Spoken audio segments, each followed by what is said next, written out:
Assalamualaikum warahmatullahi wabarakatuh. Perkenalkan, nama saya Aziza dengan NIM 1802135. Baiklah, di sini saya akan menjelaskan materi tentang pendekatan kepariwisataan dalam perencanaan kota. Pendekatan kepariwisataan dalam perencanaan kota. Sebagian besar kawasan atau kota-kota belum memiliki kebijakan, visi dan misi, arah atau tindakan praktis lainnya sebagai upaya pengembangan wisata atas potensi wilayah yang dimiliki kawasan tersebut. Akibatnya, peran wisata tidak berkembang di kawasan tersebut, baik di segi ekonomi dan sosial masyarakatnya. Padahal, sektor pariwisata merupakan sumber pendapatan wilayah atau kawasan serta mampu mendorong perkembangan kawasan atau wilayah yang memiliki suatu potensi wisata. Oleh karena itu, wisata begitu besar manfaatnya jika mampu dikembangkan dan dikelola dengan baik. Pariwisata dianggap perlu direncanakan dengan baik agar mampu menghasilkan manfaat yang maksimal bagi kawasan tersebut serta bagi negara. Berikut adalah penjelasan mengapa pariwisata perlu direncanakan dengan baik. Yang pertama, fenomena pariwisata makin kompleks dari yang pernah terpikirkan sebelumnya, karena pariwisata melingkupi seluruh sektor kehidupan masyarakat. Yang kedua, pariwisata berdampak positif dan negatif. Yang ketiga, pariwisata makin kompetitif dan promosi destinasi wisata makin gencar. Yang keempat, pariwisata bisa berakibat buruk pada sumber daya alam dan budaya jika kurang tepat pengelolaannya. Yang kelima, pariwisata mempengaruhi semua orang dan dalam komunitas tertentu, dan semua yang terlibat dalam pariwisata perlu berpartisipasi dalam proses perencanaan pariwisata.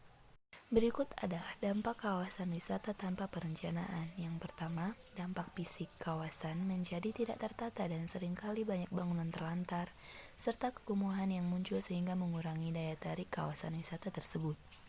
Yang kedua, dampak sosial budaya, yaitu hilangnya keaslian budaya lokal akibat kulturasi yang berlebihan dan tanpa kontrol.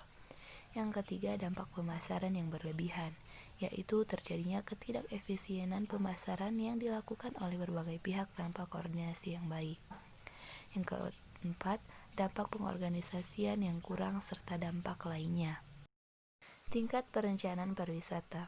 Yang pertama ada perencanaan pariwisata tingkat internasional, yang kedua perencanaan pariwisata tingkat regional, yang ketiga perencanaan pariwisata tingkat nasional, yang keempat perencanaan pariwisata tingkat provinsi, yang kelima perencanaan pariwisata tingkat tapak.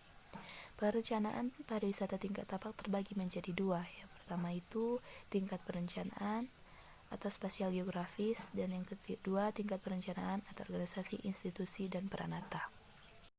Berikut adalah hambatan dalam perencanaan pariwisata. Yang pertama, kurangnya kesepakatan tentang prinsip-prinsip perencanaan pariwisata. Yang kedua, biaya pembuatan rencana pengembangan wisata yang relatif tinggi. Yang ketiga, banyaknya pihak yang terlibat dan kompleksitas jaringannya. Yang keempat, keragaman bisnis dan produk wisata. Yang kelima, seasonality yang berbeda di setiap destinasi. Yang terakhir, kepemilikan yang sering berubah pada bisnis pariwisata. Berikutnya adalah tujuan dari perencanaan pariwisata. Yang pertama, identifikasi pendekatan alternatif. Yang kedua, adaptasi dengan hal-hal yang tidak diinginkan. Yang ketiga, mempertahankan keunikan. Yang keempat, menciptakan hal-hal yang diinginkan. Dan yang kelima, menghindari hal-hal yang tidak diinginkan. Selanjutnya adalah stakeholder dalam perencanaan pariwisata. Pihak-pihak yang harus terlibat dalam perencanaan pariwisata diantaranya: pertama ada pemerintah pusat dan daerah, yang kedua komunitas lokal, yang ketiga LSM atau lembaga swadaya masyarakat, yang keempat organisasi-organisasi pariwisata, yang kelima operator bisnis pariwisata, dan yang keenam konsultan pariwisata. Berikutnya adalah contoh kasus kepariwisataan pada masa pandemi. Perhimpunan Hotel dan Restoran Indonesia atau PHRI mencatat hingga April 2020 total kerugian industri pariwisata Indonesia mencapai 85,7 triliun. Ribuan hotel dan restoran terpaksa tutup, begitu pula dengan sejumlah maskapai penerbangan dan tur operator yang ikut alami kerugian. Berdasarkan data Organisasi Pariwisata Dunia atau UNWTO, jumlah kunjungan wisatawan di seluruh dunia menurun 44% selama pandemi jika dibandingkan tahun lalu. Dalam sebuah diskusi online awal bulan lalu, Deputi Bidang Pengembangan Destinasi dan Infrastruktur Kementerian Pariwisata dan Ekonomi Kreatif atau Kemenparekraf, Hari Santoso Sungkari, memprediksi kunjungan wisatawan mancanegara atau Wisman ke Indonesia mentok di angka 4 juta orang. Bahkan Bali yang merupakan salah satu destinasi favorit wisatawan domestik maupun mancanegara, masih harus menutup pintu untuk Wisman hingga akhir tahun sebagai upaya penahanan laju penyebaran virus corona di tanah air. Pulau Dewata pun mencatat kerugian pariwisata mencapai 9,7 triliun setiap bulan. Anjloknya kunjungan ini praktis merimbas kepada pemasukan pelaku-pelaku pariwisata di daerah. Namun, terus meningkatnya kasus positif COVID-19 dinilai juga menjadi tantangan dalam pemulihan sektor pariwisata Indonesia. Maka dari itu, demi membantu mereka yang menderita, Kemenparekraf siapkan berbagai kebijakan, salah satunya lewat dana hibah pariwisata.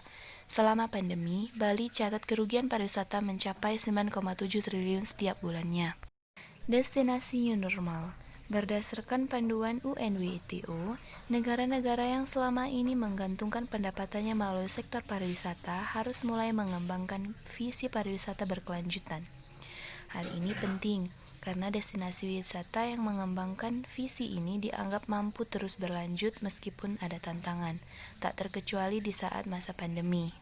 Pariwisata berkelanjutan didefinisikan UNWTO sebagai pariwisata yang memperhitungkan dampak ekonomi, sosial, dan lingkungan saat ini dan masa depan, memenuhi kebutuhan pengunjung, industri, lingkungan, dan masyarakat setempat.